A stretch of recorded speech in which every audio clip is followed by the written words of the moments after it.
Aujourd'hui, je me fabrique un maillet en bois pour mon atelier. Je sélectionne d'abord quelques chutes de bois.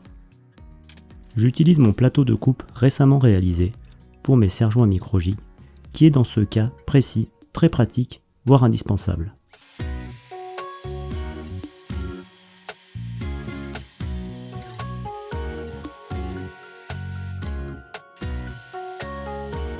Paradoxalement, je ne vais pas utiliser cette essence de bois pour ma réalisation.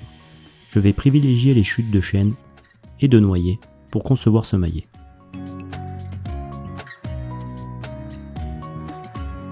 Ensuite, je dégauchis et rabote l'ensemble de mes chutes.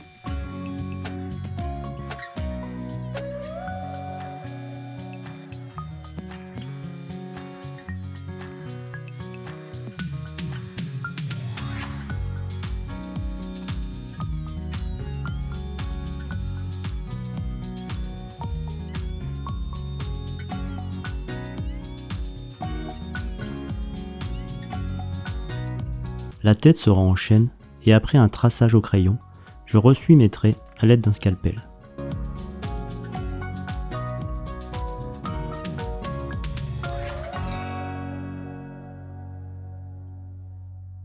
J'utilise ma perceuse à colonne avec un foret de 20 mm pour enlever le plus de matière possible à l'endroit où je veux fixer le manche.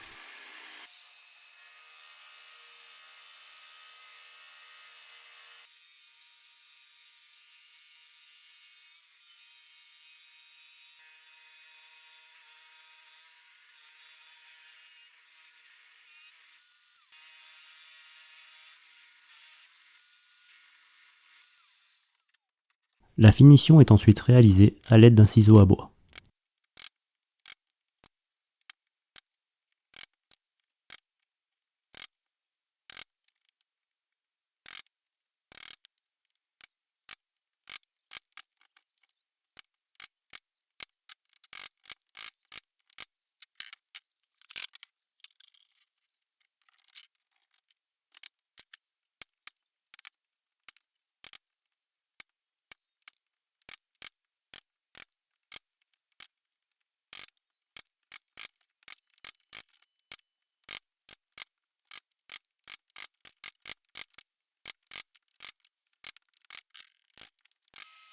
Pour le manche, j'utilise le noyer, ce qui permet un contraste de couleur du meilleur effet.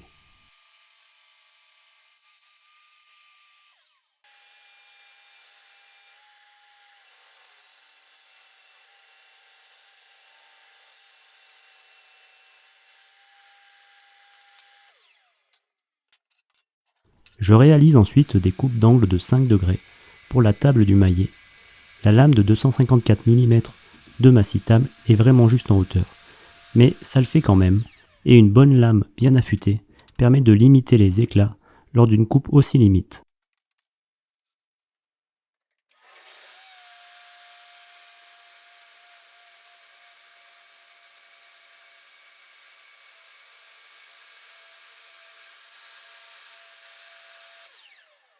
La prochaine machine que je vais utiliser m'a été fournie par le site d'outillage Vevor.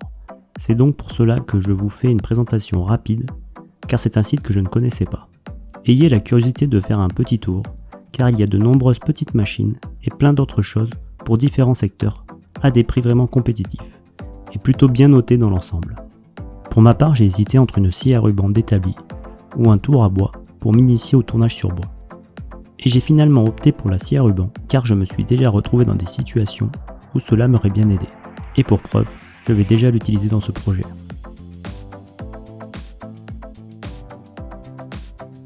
C'est un outil très simple d'utilisation, avec un plateau inclinable et un guide parallèle, une molette de réglage de tension de lame, ainsi qu'une sortie de connexion d'aspiration.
Je continue le travail du manche en arrondissant les angles pour une meilleure prise en main.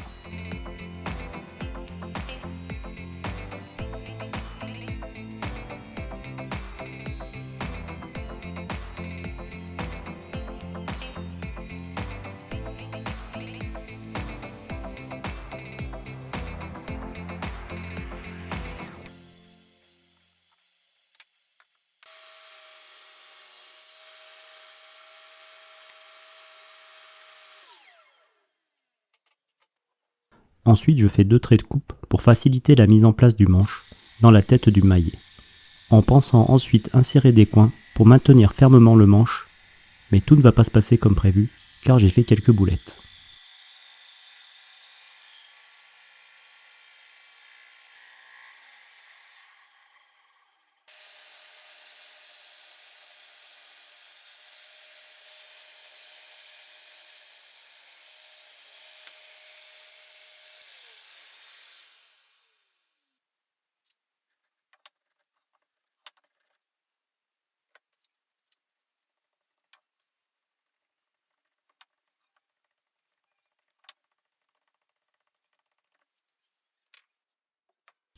J'insère tout d'abord le manche dans la tête du maillet, mais la marge que j'ai prise est vraiment très limitée.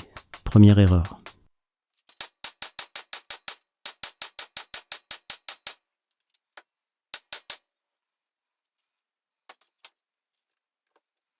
Je décide d'insérer les coins et je couperai ensuite la partie du manche qui dépasse. Deuxième erreur, car la marge est tellement infime et les coins sont trop fins et l'espace est vraiment trop juste, plus la colle, c'est vraiment un carnage.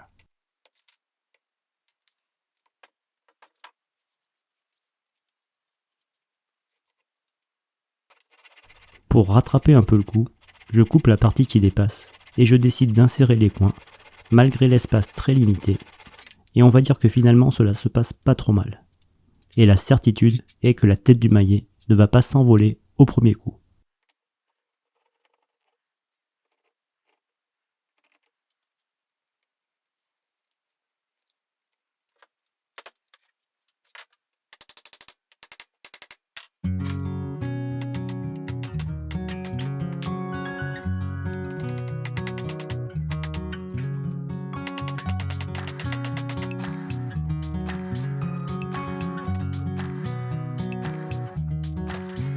Ma défonceuse sous table me permet ensuite de faire des chanfreins sur l'ensemble des angles de la tête du maillet.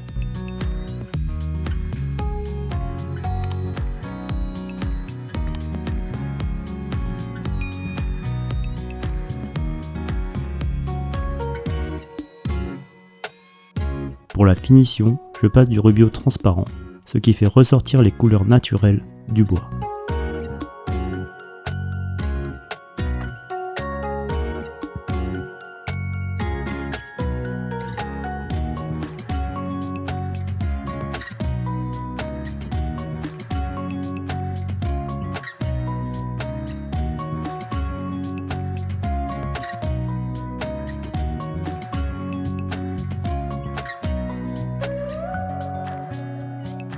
Et voilà, mon premier maillet est terminé. J'ai essayé de le réaliser du premier coup.